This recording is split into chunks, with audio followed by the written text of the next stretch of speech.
नमस्कार, MB news म्हणजे महाराष्ट्रातील बातमीपत्रामध्ये आपले स्वागत आहे। आमच्या चॅनलला नवीन असाल तर सबस्क्राइब करायला विसरू नका। तर बघूया आजची विशेष बातमी।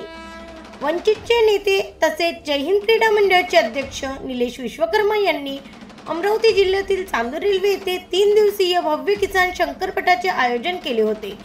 यावेळी आज फायनलच्या दिवशी पुरुषाप्रमाणे तरुणींनी या बैलगाड्या स्पर्धेत बैलगाड्या सुसाट वेगाने हाकलत उत्साह वाढवला। अगदी काही सेकंदाचा थरारक या बैलगाडा स्पर्धेत अगदी महिलांनी यात सहभागी होऊन आम्हीही मागे नाही हे यावेळी दाखवून दिले। यावेळी पुढील वर्षी महिलांचा बैलगाडा स्पर्धा आयोजित करू असं वंचितचे निलेश विश्वकर्मा यांनी सांगितले। बैलगाड्यावर बसून हाती दोर घेत तरुणींनी यावेळी मोठ्या उत्साहात बैलजोडी पळवली। ब्युरो रिपोर्ट, एमबी न्यूज, महाराष्ट्रातील बातमीपत्र, चांदूर रेल्वे, अमरावती।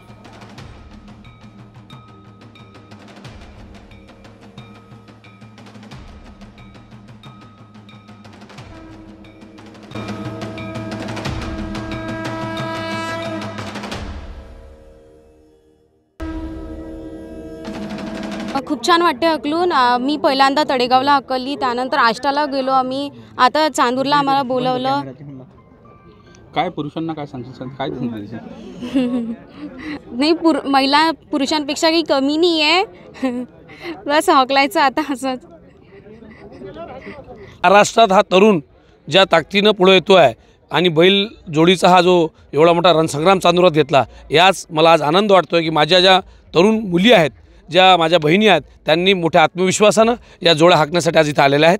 निश्चितच एक मोठा मेसेज संपूर्ण महाराष्ट्रात जाईल। हा पुरोगामी महाराष्ट्र आहे। सातत्यानं आमच्या महिला कुठेच मागे नाही, प्रत्येक क्षेत्रात, आणि आज पटात शंकरपटात त्यांनी ही आज बैलजोडी हाकलली आहे। हा एक चांगला मेसेज संपूर्ण समाजासाठी आहे। येत्या काळात शंकरपटाच्या माध्यमातून त्यांनी जी विनंती केली की दादा या महिलांचा शंकरपट झाला पाहिजे, तर निश्चितच चांदूर रेल्वे इथून पुढचा महिलांचा शंकरपट इथून आपण सुरुवात करू।